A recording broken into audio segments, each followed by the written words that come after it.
Ngayon ay nasa part 2 na tayo ng ating pag-aaral in Hebrews chapter 1. Last week ay nag-focus tayo sa verses 4 to 9. Ngayon naman ay ang verses 10 to 14. Ito ang part 2, Christ is greater, the Son above all angels. Ang book of Hebrews ay patuloy niyang ipinopoint diyan ang greatness ng ating Panginoong Jesus. So last week pinag-aralan natin ang ilang mga bagay, ang dalawang katotohanan na kung saan ang ating Panginoong Jesus ay mas mataas kaysa sa mga anghel. At tiningnan natin ang nature and position ng ating Panginoong Jesus. At ngayon dito sa verses 10 to 14, ang author ay kanyang ipinapakita na maunawaan natin ang mas malalim pa na role ng ating Panginoong Jesus sa mundo at sa ating buhay. Kaya dito sa mga verses na ito ay marirecognize natin na ang ating Panginoong Jesus ay hindi siya passive, kundi active siya, hindi lang sa creation, kundi mismo sa ating buhay na mga mananampalataya. So, tignan na natin ngayon ang katuloy dahil natapos na natin ang point 1 and point number 2. Ngayon naman nasa pangatlo na tayo na katotohanan na ipinapakita na ang ating Panginoong Hesus ay mas dakila kaysa sa mga anghel. Ano ang point number 3? Christ is the eternal creator who never changes. Ang ating Panginoong Hesus ay creator ng lahat ng bagay. Hindi bahagi ng nilikha si Jesus. Kontrang-kontra sa mga katuruan ng ibang religion na sinasabi nila ang ating Panginoong Hesus ay isang nilalang. Mayroong isang religion na nagsasabi na si Jesus daw ay dating si Archangel Michael bago nagkatawang tao. Meron din naman nagtuturo na religion na si Jesus at si Lucifer ay magkapatid. Hindi yun ang tinuturo ng salita ng Diyos. Kaya napakahalaga ng Hebrews chapter 1 bilang mga Kristiyano, mahalaga talaga na maintindihan natin ito at makita natin ang pagka-Diyos ng ating Panginoong Hesus. So dito, ipinapakita na ang ating Panginoong Hesus ay walang hanggan. Bago pa man nagkaroon ng mundo, umiiral na mismo ang ating Panginoong Hesus. Hindi lamang yon. Ang ating Panginoong Hesus ay kailanman hindi nagbabago. Habang ang mundo ay nagbabago, maluluma, o kukupas, mawawala, pero ang ating Panginoong Hesus ay mananatili dahil siya ay eternal at unchanging. Ganito ang sinabi ng kanyang salita, verse 10. At sinabi pa niya sa kanyang anak, sa simula, ikaw, Panginoon, ang lumikha ng mundo at ng kalangitan. Nung mga nakaraan na pinag-aralan natin, anong tawag mismo ng God the Father sa ating Panginoong Hesus? Diyos. Ngayon, pagdating sa verse 10, ang isa pa sa tawag ng God the Father sa ating Panginoong Hesus, Lord. Nakikita po ninyo? Di ba? Ang sabi roon sa ating nakaraan binasa sa Hebrews chapter 1, ang sabi ng God the Father, ang trono mo o Diyos ay mananatili magpakailanman. Ngayon, pagdating sa verse 10, mismo ang God the Father ay nagsabi, sa simula, ikaw ang Panginoon. So, kailangan maintindihan natin ang verse 10 na ito kasi ang Hebrews chapter 1, itong whole chapter na ito ay Old Testament quotations na kung saan ipinapakita ng buong Hebrews chapter 1 na ang ating Panginoong Hesus ay higit pa kaysa sa mga anghel. At ang ating Panginoong Hesus ang siyang creator. Ngayon, pagdating sa chapter 1, verse 10, ni-quote mismo ng author ang Psalm 102, verse 25. Anong sinabi ng Psalm 102 verse 25? Sa simula, ikaw ang Panginoon, ang lumikha ng mundo, ng kalangitan. Ang Psalm 102 verse 25, ito ay panalangin na ini-offer kay Yahweh.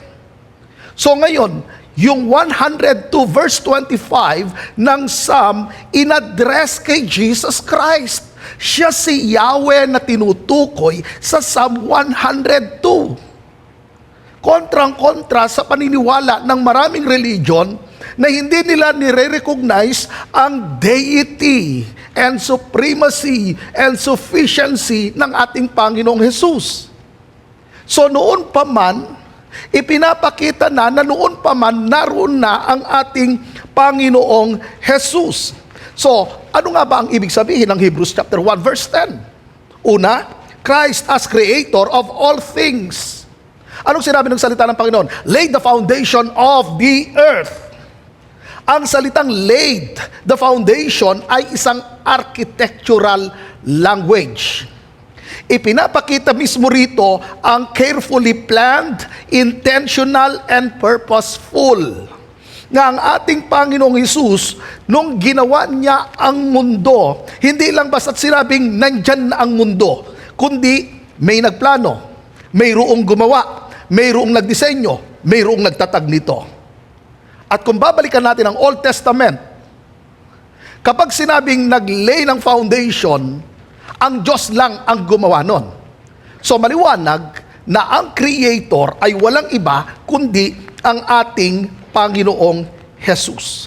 Na sinasabi mismo ng verse na ito, hindi nilikha si Kristo, kundi siya ang manlilikha. Second, nakahulugan ng verse 10, the work of His hands reveals divine power. Ginamit roon ang salita, work of your hands. Nagpapakita ito ng personal involvement ng ating Panginoong Hesus mismo sa creation. So hindi siya distant, hindi siya detached na creator. Ngayon, tignan natin ang ibig sabihin ng salitang kamay. Ano ba ang inilalarawan ng kamay or hands na tinukoy dito sa verse 10? Una na ipinapakita dyan ng power, pangalawa ang skill, at pangatlo ang active action. Kapag sinabing power, ito yung ability na kumilos ang Diyos at i-accomplish niya ang lahat ng bagay. Na mismo na makapangyarihan ang kanyang kamay. At ang skill, ipinapakita diyan ang wisdom and excellence ng ating Panginoon. Kasi nga, babalik ulit tayo, nung ginamit ang salitang laid the foundations, ito ay architectural language. So, nung ginawa ng Panginoon ang mundo, hindi lang ito sa pamagitan ng kanyang kapangyarihan, kundi ng skill. At hindi lang yon, ang active action. Maliwanag dyan na ang ating Diyos ay doer. Hindi siya isang passive observer. So, ang kalangitan na tinutukoy ng salita ng Panginoon, ito ay larawan mismo ng lawak, ng kaayusan at kadakilaan ng buong nilikha ng ating Panginoon. Pangatlo na ibig sabihin nito, the eternal nature of Christ's creative role. Anong sinabi ng kanyang salita? In the beginning. Saan nyo nabasa ang salitang in the beginning liban dito sa chapter 1, verse 10? Sa Genesis. Chapter 1, verse 1. Right? So ang phrase na in the beginning ay malinaw na echo yan ng Genesis chapter 1. Hindi yan tumutukoy sa simula ni Kristo, kundi sa simula ng lahat ng nilikha. Hindi ibig sabihin na ginawa si Kristo, ulitin ko, ang tinutukoy niyan ay ang simula ng lahat ng nilikha. Kaya nga, maliwanag diyan na ang ating Panginoong Hesus ay hindi siya nilikha. Ang ating Panginoong Hesus, hindi rin siya pansamantala. Ang ating Panginoong Hesus, hindi siya produkto ng panahon. Dahil ang ating Panginoong Hesus ay mananatili magpakailanman. Tingnan natin ang verse 11. Ang sabi niya, maglalaho ang mga ito. Ngunit, mananatili ka magpakailanman. Maluluma itong lahat tulad ng damit. Anong ibig sabihin niyan? First is the transience of creation. Ginamit niya, unang titignan natin dyan, yung word na they. Ang they na dyan na tinutukoy ay ang heavens at ang earth. Mababasa natin yon sa verse 10. Ngayon ganito, kahit gaano kaganda, kalawak, katibay, ang creation, ang maliwanag dyan, hindi siya eternal. Tignan nyo ang ginamit niya dyan, una yung they. Ano ang tinutukoy ng they dyan doon sa verse 10? Ang langit at ang lupa. Ang kasunod na word, will perish. Totoong maganda ang creation. Totoong matatag ito. Pero hindi siya mananatili. Hindi siya walang hanggan. Itong earth, hindi siya walang hanggan. Maaaring sasabihin nyo, nabanggit po, heaven, hindi walang hanggan. Di ba, sa heaven, tirahan mismo ng mga angels ng Panginoon at ng lahat ng mga tinubos ng ating Panginoon, lahat ng mga namatay na nananampalataya kay Kristo, nandun na sila sa langit. Ibig sabihin, hindi eternal lang heaven? Yes. Hindi siya eternal. Bakit? Dahil darating ang araw, ang sabi ng salita ng Diyos, gagawa ang Diyos ng bagong langit at bagong lupa. Hindi sinabi ng Bible na gagawa ang Diyos ng bagong lupa. Ang sabi ng Bible, gagawa siya ng bagong langit at bagong lupa. Kaya yun ang itinuturo mismo ng verse 10 and verse 11, they will perish. So, ang lahat ng nilalang ng Panginoon na nakikita natin ngayon, mawawala yan, mababago yan. Anyway, ang sabi mismo ng Peter, na mundong ito, hindi na siya gugunawin sa pamagitan ng baha, kundi tutupukin sa pamagitan ng apoy. Darating ang araw, ang mundong ito, tutupukin sa pamagitan ng apoy. Second is, Christ eternal permanence. Mayroong pagkakaiba. Yung una, they, yung heavens at earth, at ano raw itong mga ito? Mababago, masisira, maluluma. Sumunod yung salitang but. Ito'y isang malakas na contrast.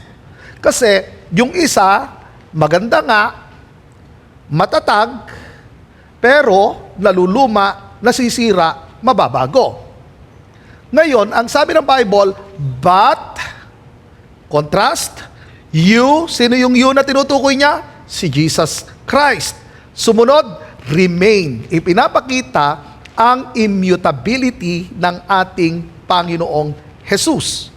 Hindi siya nagbabago. Dahil yun ang sabi ng Bible, si Jesus noon, siya ngayon, at magpakailanman. So kahit maglaho ang mundo, magbago ang mundo, si Jesus kailanman hindi naglalaho, hindi nagbabago. Pangatlo na ibig sabihin yan, Christ's sovereignty over all things. Ang sabi niya, they will wear out like a garment. Ano yung they na naman na tinutukoy niya? Ang creation. Saan niya inilarawan ngayon? Sa damit. Nagpapakita na ang damit ay temporary, ang damit ay napapalitan. So, ang nilikha ng Diyos, ang langit at ang lupa ay parang damit na pwedeng palitan. Pero, ang ating Panginoong Hesus, hindi kailanman napapalitan. Pero minsan, may mga mananampalataya, ipinagpapalit si Jesus sa ibang mga bagay. Kaya sabihin mo sa katabi mo, huwag ganon. Verse 12, titiklupin mo ang mga ito tulad ng isang balabal at papalitan tulad ng damit. Ngunit, meron na namang ngunit or yung salitang but, hindi ka magbabago at mananatili kang buhay magpakailanman. Anong ibig sabihin ng verse 12? First is the ephemeral nature of creation.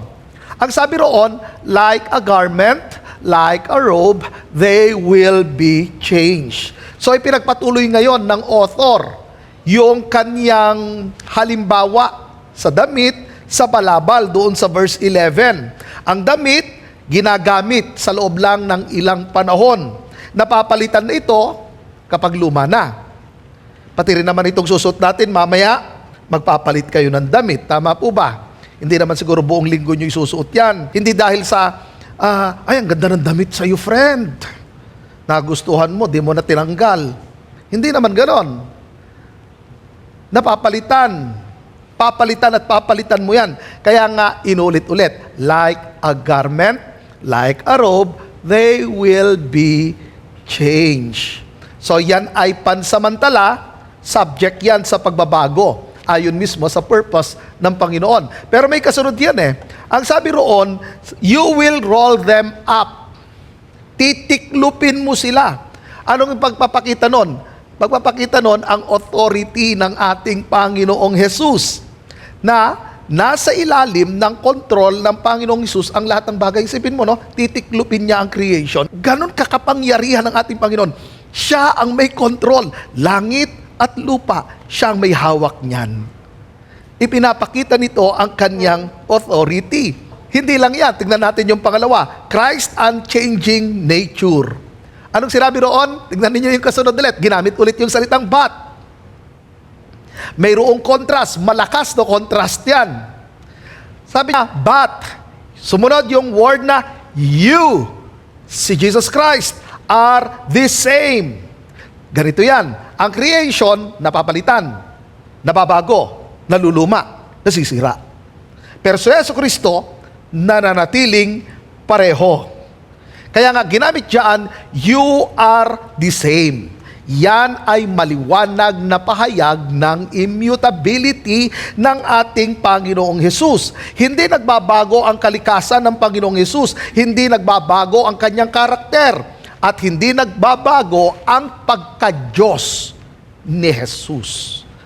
Kasi merong mga nagtuturo na si Jesus ay tao na naging Diyos. Hindi yun ang itinuturo ng salita ng Panginoon. Babalik ulit tayo sa verse 10 na ang ating Panginoong Jesus, nung kinote mismo ang verse 10, kinuha niya ito dun sa Psalm 102 verse 25. Na yung panalangin iyon ay ini-offer kay Yahweh. So yung 102 verse 25 ng Psalm ay inaddress kay Jesus Christ. Kaya maliwanag na si Jesus, hindi siya tao na naging Diyos. Siya ang Diyos na nagkatawang tao. At nung siya'y nagkatawang tao, hindi nawala ang kanyang pagka-Diyos. Nananatili ang pagka-Diyos ng ating Panginoong Jesus. Hindi nawawala ang kanyang pagka-Diyos. Nadagdagan lang ng pagkatao. Dahil siya'y nagkatawang tao. Kaya nga, ang doctrine natin ay 100% God si Jesus Christ at 100% na tao siya nung siya ay nagkatawang tao.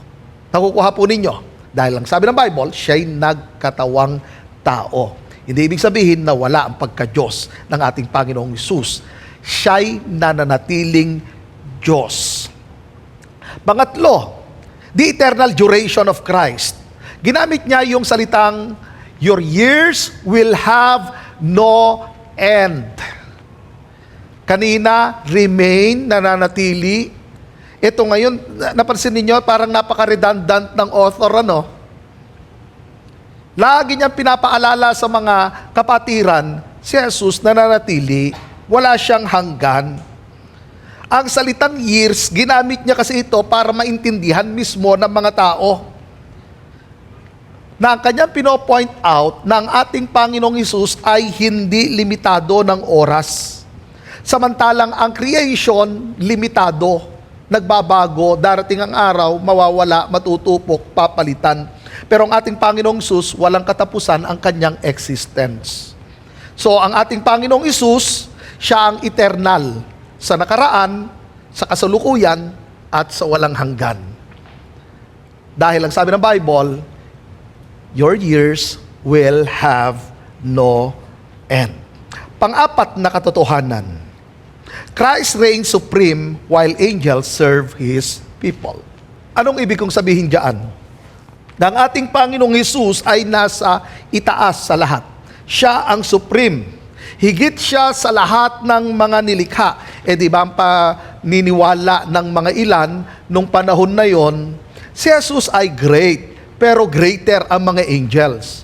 Pero anong sinasabi ng author? No.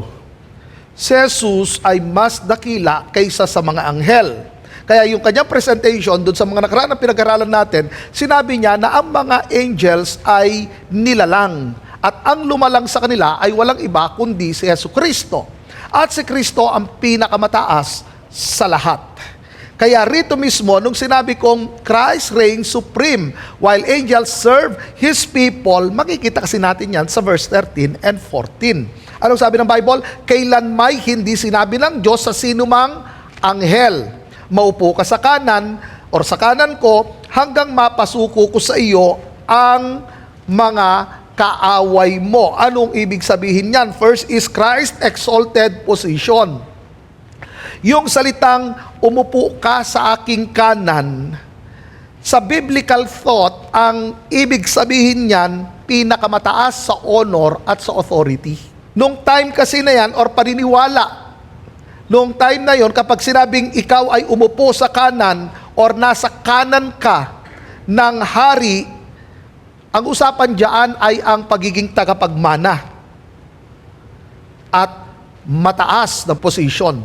So anong tinutukoy rito? Ang Panginoong Sus, ang tagapagmana at ang pinakamataas ang posisyon.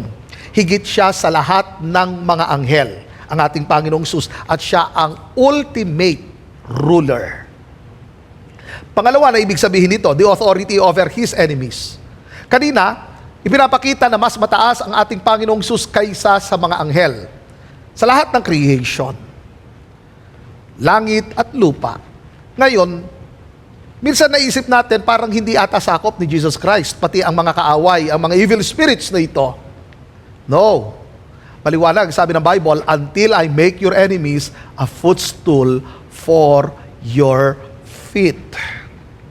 Ang phrase na until make your enemies a footstool for your feet, mababasa natin kasi yan sa Psalm 110 verse 1. Na ang salitang footstool, ibig sabihin dyan ay ang complete subjugation ng kaaway ng ating Panginoong Jesus. Siya ang may control, siya ang namumuno, at walang kapangyarihan ang kaaway sa ating Panginoong Jesus. So maliwanag dyan na ang ating Panginoong Jesus ay makapangyarihan. Pangatlo na ibig sabihin nito, contrast with angels. Pinakita mismo rito ang kaibahan ng ating Panginoong Jesus at sa mga anghel. Dahil ang sabi ng Bible, to which of the angels has he ever said? Nung sinabi ito ng author, kanyang pinapakita ang kaibahan ng ating Panginoong Jesus at ng mga angels. Ang mga angels, sila ay mga servants. Ang ating Panginoong Jesus nakaupo sa kanan ng Ama. Verse 14, dahil itong katuloy niyan, kung ganoon, ang mga anghel ay mga espiritong naglilingkod sa Diyos at sinusugo niya para tumulong sa mga taong tatanggap ng kaligtasan. Anong ibig sabihin dyan? Angels as spirit beings of service. Ginamit ng Bible, ministering spirits. Ang salitang ministering, ang trabaho ng mga anghel ay maglingkod. Hindi para paglingkuran. Sila'y tinawag para maglingkod. So inuutusan sila ng Diyos sa iba't ibang mga lugar. Kung ano ang sinabi ng Panginoon, susunod ang mga angels na ito. Itong mga angels na tinutukoy, itong mga ministering spirits na ito yung mga nanatili sa ating Panginoong Diyos. Kasi according sa Revelation chapter 12 verse 4, mayroong 1/3 na mga angels na nagrebelde. Dahil ang sabi roon, sinaklot ng kanyang buntot ang ikatlong bahagi ng mga bituin. Nang ibig sabihin, nagkaroon ng rebellion sa heaven. At ang ikatlong bahagi ay nagrebelde. Yung mga bituin na tinutukoy roon ay ang mga angels. So mayroong 1/3 na mga angels ang nagrebelde sa ating Diyos na pinamunuan ni Lucifer. So, sila ngayon yung tinatawag na evil spirits, mga demonyo. So, ito ay mga espiritu, hindi sila yung mga kapitbahay ninyo or katrabaho ninyo na kinaiinisan ninyo. Amen po ba? Kasi baka nasabi nyo, demonyo tong kapitbahay ko. Hindi yun. Sabihin mo sa katabi mo, hindi siya yun. Amen. Ngayon, pagdating dito sa verse 13 and 14, ang mga ministering spirits na ito yung 2/3 na nanatili. Ito yung mga cherubim, mga seraphim. Kasi iba-iba ang kuwan ng mga angels. Meron yung 2 pakpak, meron yung 6 pakpak. Hindi para-parehas yan. Kaya nga, merong cherubim, merong mga seraphim. At merong mga namumuno sa kanila, mga archangels. Ang archangel lang na tinukoy sa Bible ay walang iba kundi si Michael. Then meron pang archangel na tinukoy sa chapter 4 ng 1 Thessalonians and 1 Corinthians chapter 15 na patutunugin ng arkanghel ang trumpeta. Yun naman ay pagdating ng araw na titipunin na ng lahat ng mga anghel ang lahat ng mga totoong nanampalataya. Yung mga buhay nun na sa muling pagparito ng Panginoong Jesus. So yun ang trabaho kasi ng mga anghel. So balik tayo ngayon rito. Nung sinabi mismo ang ministering spirits, maliwanag dyan, sila yung mga tagapaglingkod. So ang mga angels, hindi sila wino-worship.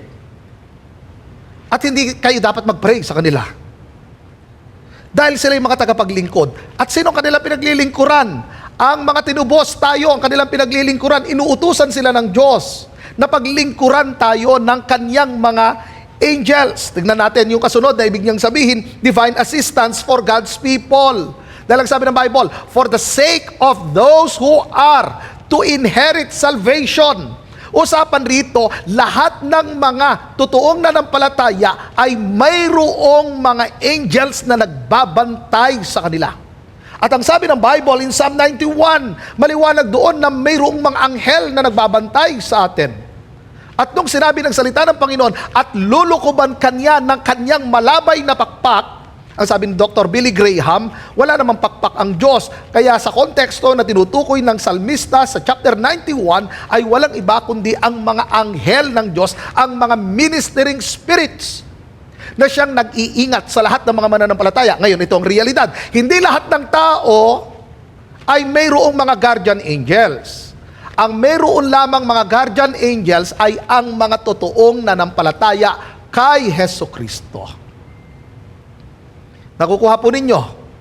Kaya kung kayo nanampalataya sa Panginoon, mayroong mga anghel na nagbabantay sa iyo. Sabihin mo sa katabi mo, bigatin ka pala.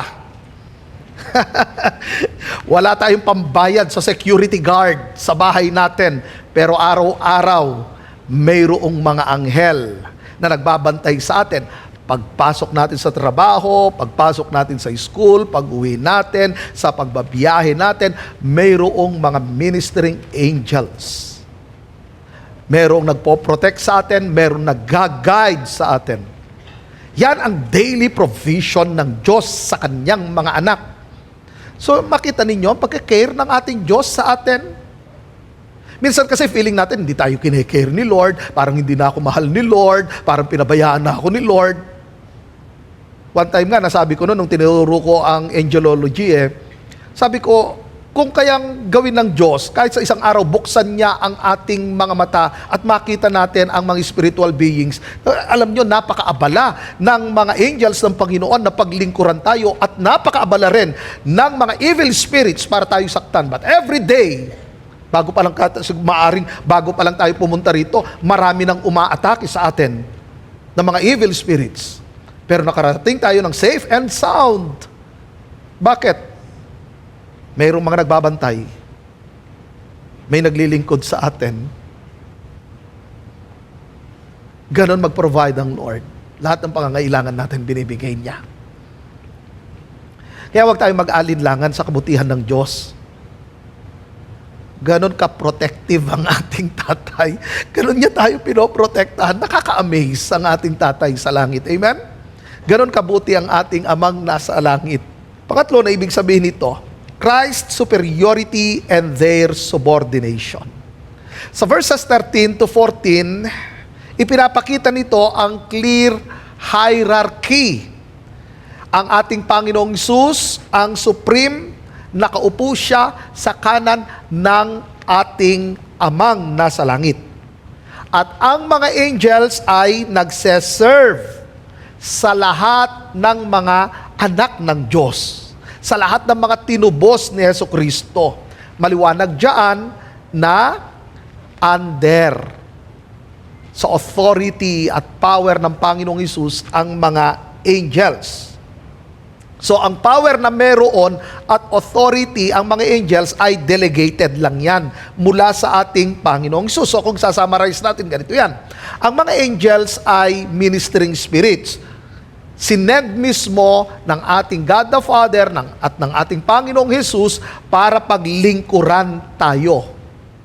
Napansin niyo si Elijah? Si Elijah the prophet, di ba, depressed si Elijah. Tapos, nakatulog si Elijah. Pagkatapos nun, may kumalabit kay Elijah.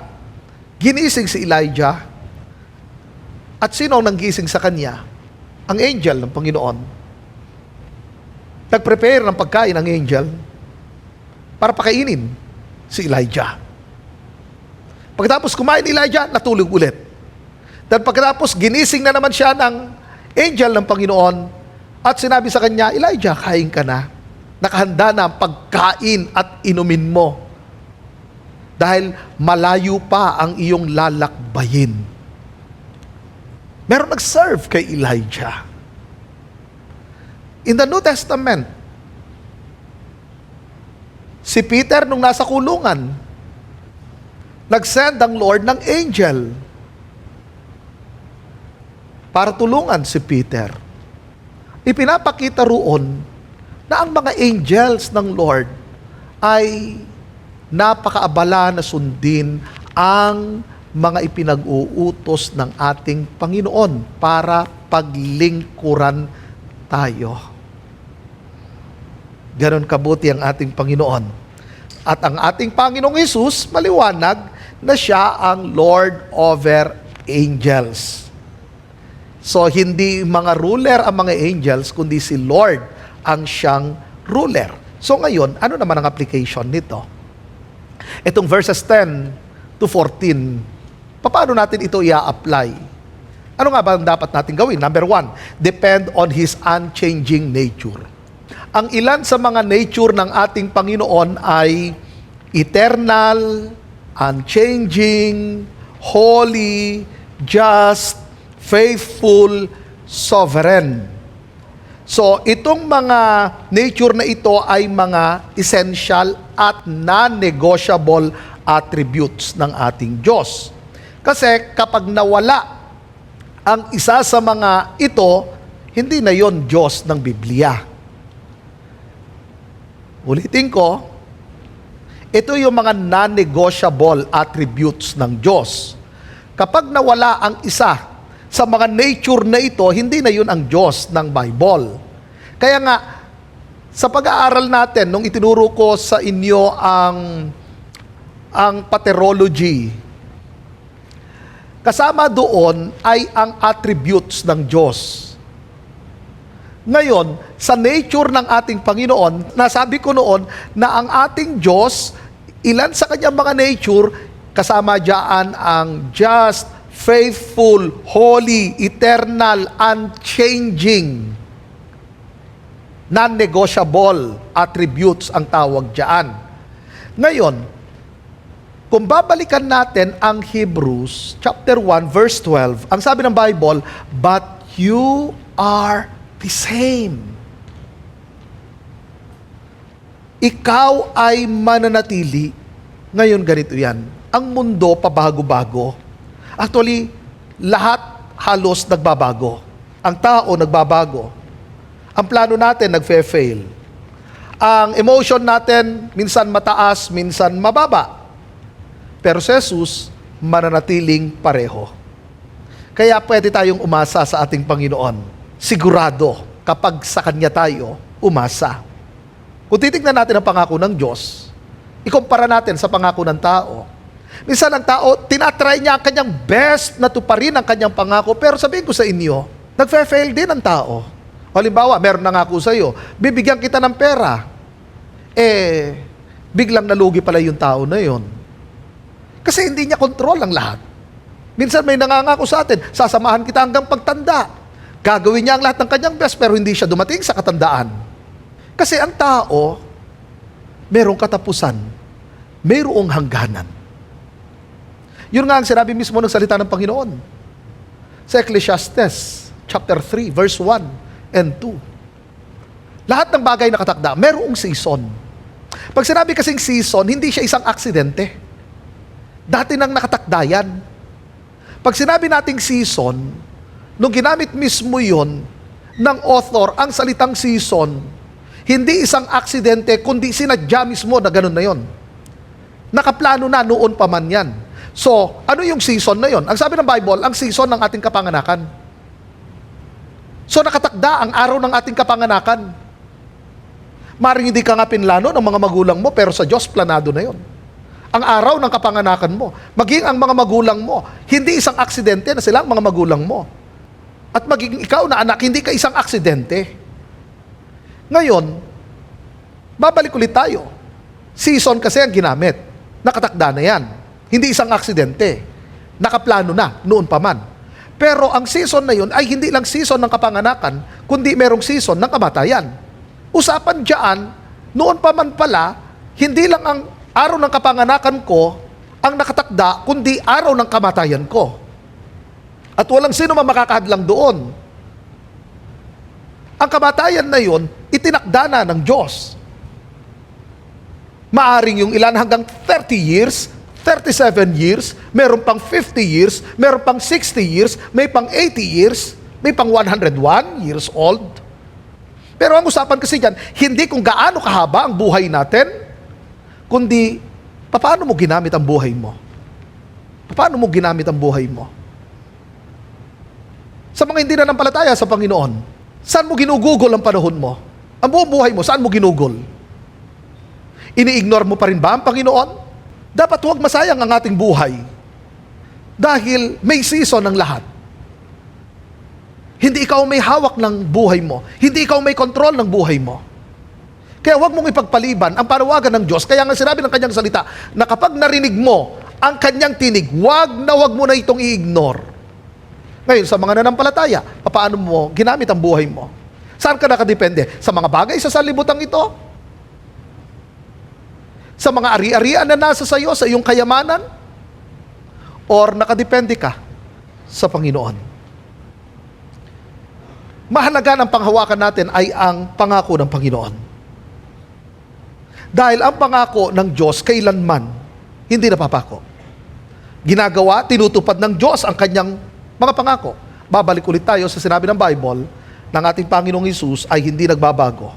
So ang kanyang mga pangako ay sure. Ang kanyang ipinangako noon ay kanya pa ring gagawin at tutuparin. Ngayon, kung titignan natin sa realidad ng buhay natin, sa mga pinagdaraanan natin sa buhay, mayroong mga time na ang ating faith ay mahina. Hindi ko sinasabing nawawala ang ating pananampalataya. Mga tunay na mananampalataya, hindi nawawala ang ating pananampalataya, pero possible na manghina ang ating pananampalataya. Merong time na very strong ang ating faith, merong time na napaka-weak ng ating faith. Pero, ang usapan dyan, hindi kung gaano kalakas, hindi kung gaano kalaki ang ating pananampalataya, kundi kung kanino mo inilagay ang iyong pananampalataya.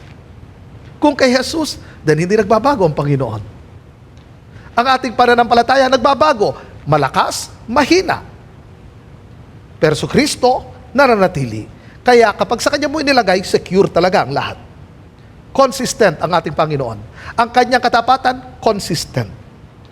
Ngayon, maging sa guidance, hinihiling natin, Lord, i-guide mo po ako. Kailangan natin yun kasi minsan tayo nalilito. Hindi natin alam kung ano ang susunod na step. Pero ngayon, kung titignan natin, nung sinabi kong depend on His unchanging nature. Minsan kasi ganito tayo eh. Dahil sa final natin si Lord, parang nagbago na si Lord. Parang hindi na ako mahal ni Lord. No, hindi nagbabago yon. Yun nga sinabi ko sa inyo, non-negotiable attributes ng Panginoon, kasama doon ay ang kanyang pagmamahal, ang kanyang katapatan. Non-negotiable yan. Hindi nawawala yan. Mananatili yan.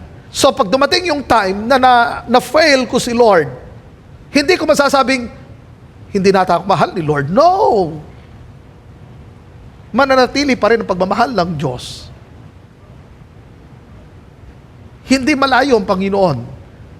At hindi lumalayo ang Lord. Madalas tayo lang talaga ang lumalayo sa Kanya. Ngayon, isa pa na titignan natin dyan, nung sinabi kong depend on His unchanging nature, dumarating yung time na nawawalan tayo ng pag-asa. Dahil nga, dumating yung tinatawag nating hopeless situation. Yung plan natin nag-fail, at final rin tayo ng ating kapwa, pero ito ang hindi nagbabago. Si Kristo mananatili magpakailanman. Dahil ang sabi ng Bible, si Jesus noon, siya ngayon, at magpakailanman. He remains the same forever. Amen? Palakpakan nga po natin ang ating Panginoon. Number 2 na dapat natin gawin, seek God's provision through His servants. Sa Hebrews chapter 1, verse 14, mayroong mga ministering spirits, mayroong mga angels na nagmi-minister sa atin, mga naglilingkod na sinend ng Panginoon sa atin. So dahil ang Diyos ang nagpo-provide sa atin sa pamagitan ng kanyang mga lingkod, ito paalala sa atin na hindi tayo nag-iisa sa ating Christian life. Kasi minsan feeling natin, parang, Lord, iniwan naman na ako ng lahat, wala na akong kasama, Panginoon. Pero ang chapter 1, verse 14, ay nagpapaalala sa atin, hindi ka nag-iisa. Yan yung sinasabi ng salita ng Panginoon, na hindi kita iiwan, hindi kita pababayaan. So yung pagsisend ng Diyos ng kanyang mga angels para paglingkuran tayo, yun ay para sa ikabubuti natin. Yun ay para sa protection, yun ay sa guidance, yun ay para sa provision ng Diyos sa atin. Kaya matutunan dapat natin na maging mapagpasalamat tayo sa Diyos. Every day. Sabi ko nga hindi talaga maubos-ubos ang pasasalamat natin sa Diyos kung nauunawaan talaga natin ang kanyang salita. Dito sa ating pag-aaral na ito, sa chapter 1, verse 14, hindi nagmimintis ang Diyos na isend ng kanyang mga angels. Napakaabala ng kanyang mga anghel na sinesend ng Lord para tayo ay alagaan, arugain, tulungan, i-guide.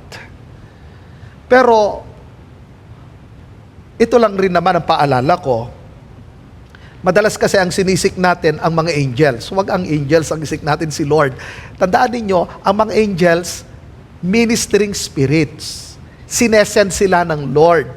Nakadepende ang mga anghel sa ating Panginoong Hesus. So kung ano man ang command ng Panginoong Hesus, yun ang susundin ng mga angels. Nakadepende sila sa ating Panginoong Hesus. Ang problema minsan, dahil sa nakita natin na ang mga angels nagmi-minister sa atin, parang ang sinisik na natin ang mga angels, ang tinuro ng salita ng Panginoon, ang isik natin, walang iba kundi ang Diyos. Amen po ba? Kaya, sa bawat araw, mga kapatid ko, nararanasan natin ang proteksyon ng Panginoon. Maaring naranasan natin sa biyahe, muntik tayong na-aksidente. Makita natin kung paano nag-intervene ang Diyos. Maaring, bakit na-delay yung aking biyahe? Protection yun ng Diyos. Kaya dapat, ang maayos dyan yung attitude natin eh. Diba? Minsan naiinis na tayo, galit na tayo, pero yung delay na yun ay maaring mayroong sinend ang kaaway para ikaw ay saktan, pero nag-intervene ng Diyos at inutusan niya ang kanyang mga angels na protektahan ka at ginamit ng Diyos ang delay. Amen po ba? So alam ni Lord ang kanyang ginagawa. Kaya lagi nating hilingin sa Panginoon, Lord, i-guide mo po ako sa plano ko, i-guide mo po ako, Panginoon, sa bawat hakbang ko. Yun naman ay pagpapakita ng pagtitiwala natin sa Panginoon. Kaya napakahalaga talaga ng prayer.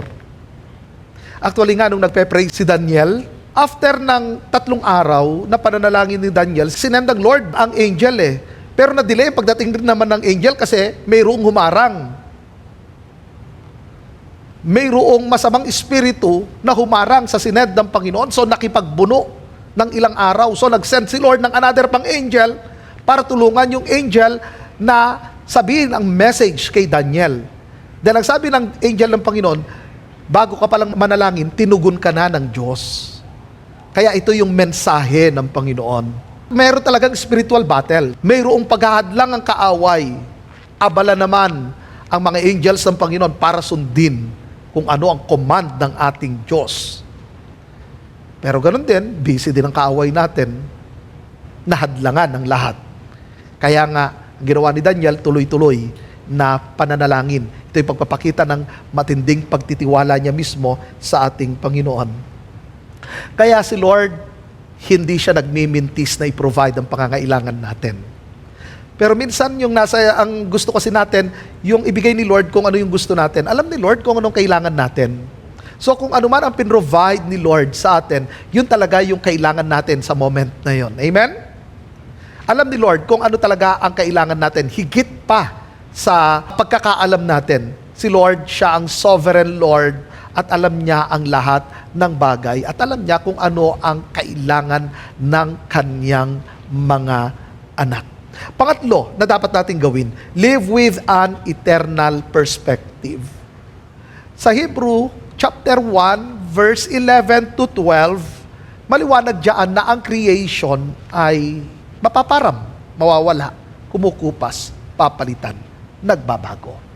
Pero ang ating Panginoong Hesus ay nananatili magpakailanman. Ngayon, nung sinabi ko ang live with an eternal perspective, maaaring sasabihin natin, sapat samantala naman pala ang lahat, then wala nang halaga ang lahat ng ito. Kung babalikan natin ang sinabi ng Panginoong Hesus sa Matthew, huwag kayong mag-impok ng kayamanan dito sa lupa, bagkus mag-impok kayo ng kayamanan sa langit. Alam niyo ang point ganito, bagaman temporary, ang mga bagay sa sanlibutan ito, pwede ito na magkaroon ng eternal value. Anong ibig kong sabihin? Ang sasakyan, naluluma, tama po ba? Nabubulok ang sasakyan. Taon-taon nababago ang model ng sasakyan.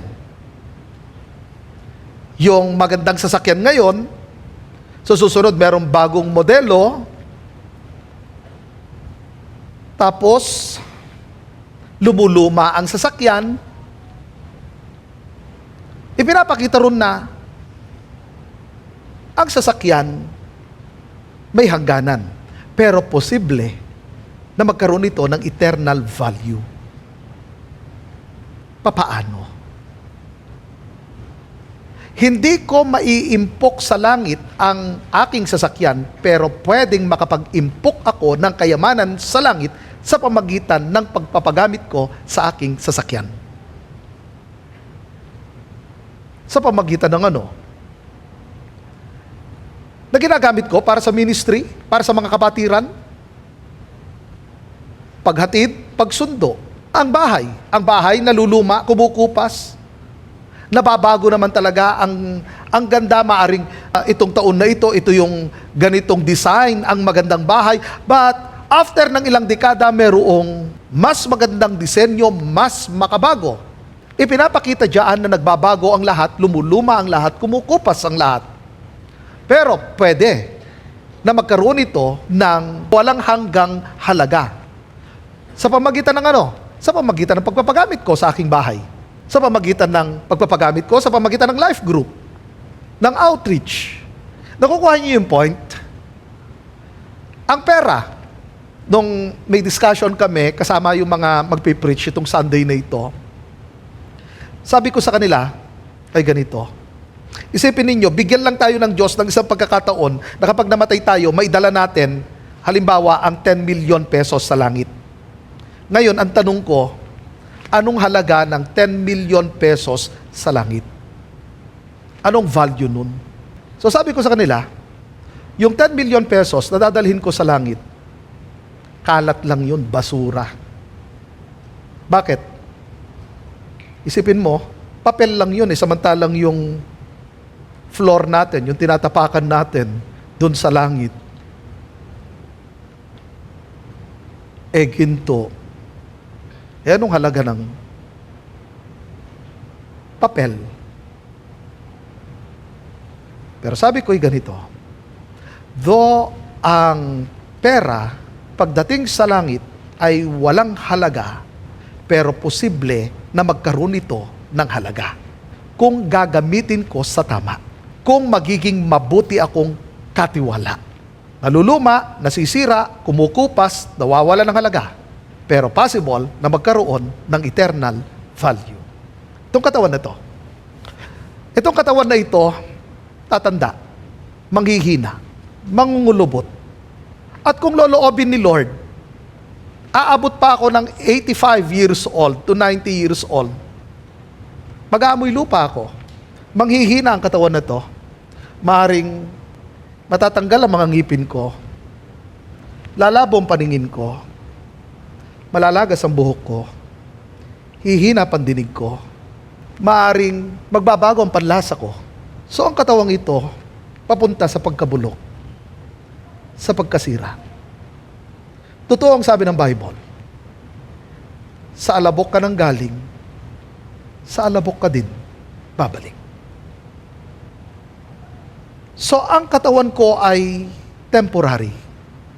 Ang katawan ko magbabago. Pero posible na ang katawan kong ito, ang buhay kong ito na maigsi, ay magkaroon ng eternal value. Kaya yun ang sinabi mismo ng salita ng Diyos in Romans chapter 12. Ihandog ninyo ang inyong mga katawan bilang isang buhay na handog. So ipapagamit ko ang katawang ito para sa Lord. Kapag alam mo ang realidad na ang katawang ito ay manghihina, tatanda, mawawala, ayokong ganun lang ang mangyari sa akin. Hindi ko mahahadlangan ang aking pagtanda. Ihahandog ba natin ang ating buhay sa Panginoon? Or yung perspective lang natin, mamamatay din naman tayo, so magpakasaya na lang tayo, gawin natin yung gusto natin, or magkaroon tayo ng eternal perspective. Dahil mamamatay tayo at maiksi ang buhay na ito dahil nakatakda na ang araw ng aking kamatayan, then ipapagamit ko ang buhay kong ito at hindi na ako mabubuhay sa sarili ko, kundi si Kristo na ang mabuhay sa akin. So hindi na ako mabubuhay sa sarili kong panaginip, kundi kung anong panaginip ng Diyos sa akin, yun ang pipiliin ko. Kung ano ang dream ng Lord, kung ano ang plan ng Panginoon. So ibig sabihin, hindi ko sasayangin ang buhay na ito. Pero alam niyo, maraming distractions, gadgets, entertainment. Ang dami. Ito mga distractions na ito yung dahilan kung bakit hindi natin nagagawa yung mga bagay na dapat natin gawin. Pero kung lagi kong papaalalahanan ng aking sarili, ang buhay na ito, hindi na ako ang nabubuhay. Dahil ang buhay na ito ay kay Kristo na at ipapagamit ko lang ito sa Kanya. At hindi ko sasayangin ang bawat araw ng aking buhay. Ang maiksing buhay na ito, kung bibigyan ka ng Diyos ng pagkakataon na mabuhay ng 50 years, then ipagamit mo ang buhay na natitirang iyan. Kung binigyan ka ng Diyos ng 60 years, then yung taon na natitira, ipagamit mo sa Panginoon. Anyway, hindi naman natin alam kung kailan. Pero ito ang maliwanag, nakatakda na ang lahat. So anumang mga natitira pa sa buhay na ito, mga kapatid ko, huwag sanang masayang. At huwag sana tayo magkaroon ng regret. Sasabihin natin, kung alam ko lang, pinagamit ko na sana lahat sa Panginoon, sinabi ko na sa inyo, gamitin na natin ang natitirang buhay natin sa Panginoon. Pero kung di ka pananampalataya, it's time na manampalataya ka, kailangan mo ng repentance. Makita ang iyong kalalagayan na ikaw ay marumi, na ikaw ay makasalanan, na hindi mo kayang iligtas ang iyong sarili, na hindi kaya ng good works, na hindi kaya ng religion, na iligtas ka. At ngayon, lagay mo ang iyong pananampalataya kay Kristo at sa Kanyang tinapos, na Siya lamang makapagliligtas sa iyo, na Siya lamang ang daan papunta sa langit. Then pagkatapos niyan, ihandog mo na. Nung ikaw ay nananampalataya, ligtas ka na. Then pagkatapos, ihandog mo ang iyong buong buhay sa Panginoon. Ipagamit mo na ang buong buhay mo sa Panginoon. At lahat ng mga pinagkatiwala niya sa iyo, ang lahat ng iyong mga resources, ang iyong time, ang iyong talent, ang iyong skills, ipagamit mo sa Lord. Hindi na para sa sarili mo, kundi para sa Lord. Huwag ka na mabuhay para sa iyong sarili. Mabuhay ka na para sa Panginoon. Live with an eternal perspective. Mga kapatid, kayo pa rin ang magdidesisyon, pero sana, huwag piliin ang sarili, ang piliin ang Panginoon. Ang gusto ng Panginoon. Hindi ang sarili nating kagustuhan, kundi ang kagustuhan ng Panginoon.